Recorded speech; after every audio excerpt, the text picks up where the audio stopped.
Ghulam Nabi Azad is in fact speaking right now. Let's take a listen. या कानून बनाकर नया, अब ये आखिरी हमारी उम्मीद थी कि सुप्रीम कोर्ट इसमें सुनाई करे और इसका फैसला सुनाए। 3 महीने 4 महीने इस पर बहस हुई पार्लियामेंट के अंदर और मुख्तलिफ वकला ने अलग अलग पार्टीज को और रियासत जम्मू कश्मीर के लोगों को रिप्रेजेंट किया और उसके बाद जो आज यूनानिमस फैसला आया उससे मेरे ख्याल में जम्मू कश्मीर के सभी लोग, चाहे वो कश्मीर के हों या जम्मू सूबा के, वो खुश नहीं है। मैं आज भी समझता हूं कि ये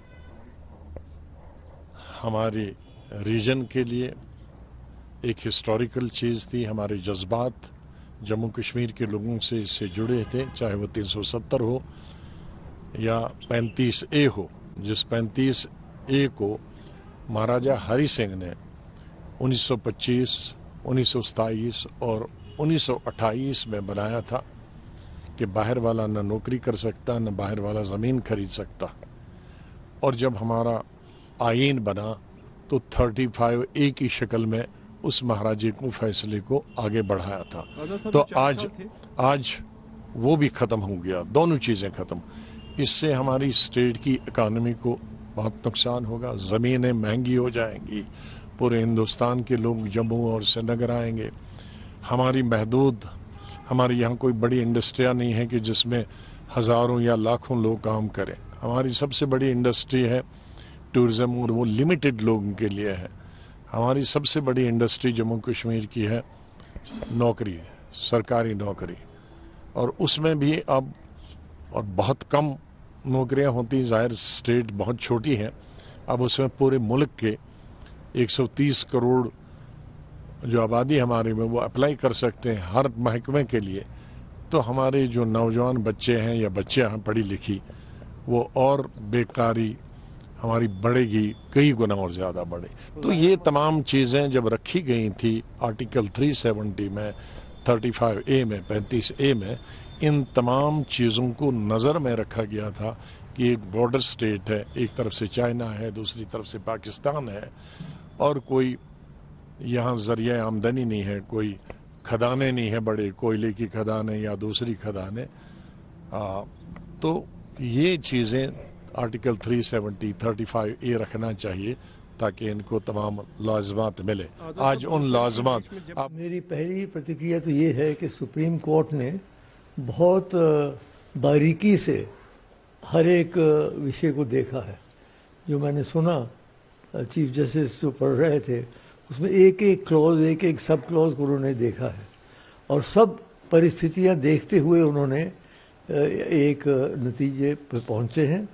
मैं उसका स्वागत करता हूं क्योंकि बहुत दिनों से ये बात हवा में थी, तो अब कम से कम स्पष्ट हो गया है कि जो हुआ वो वैध था।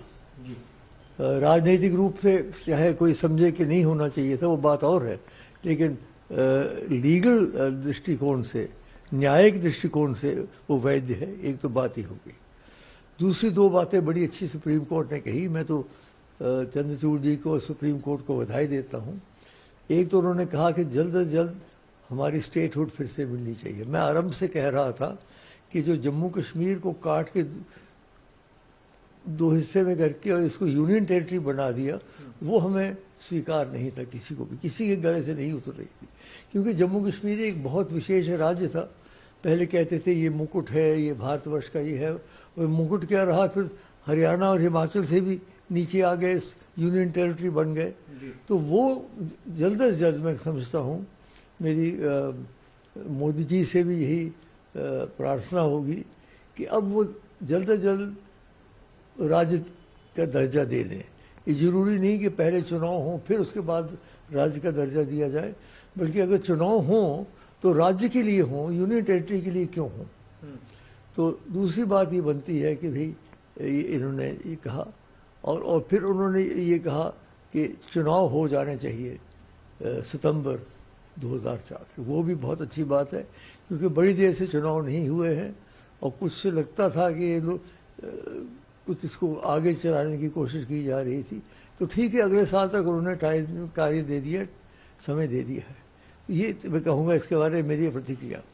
एक बात मैं इस पर और कह दूँ, मुझे पता है कि जम्मू कश्मीर के कुछ लोगों को ये निर्णय अच्छा नहीं लगेगा, लेकिन मेरी उनसे राय है, उनके हमदर्द होने के नाते, क्योंकि मैं भी तो जम्मू कश्मीर का ही हूँ। हमारा सारा अगर राज्य उभरा तो जम्मू कश्मीर की वजह से उभरा। तो उनसे मेरी प्रार्थना है कि अब वो इसको स्वीकार कर लें। अब कोई विरोध करने का लाभ नहीं है। अब वो राजनीति के लिए तैयार हो जाए। जब चुनाव हो तो चुनाव डट के लड़े, तो अपनी शक्ति जो है वो चुनाव में लगाएं, बजाय इसके कि इसके विरोधात्मक कार्यक्रम करें। ये मेरी उनसे व्यक्तिगत प्रार्थना है, और मैं जानता हूं कि कई लोग बहुत दुखी होंगे।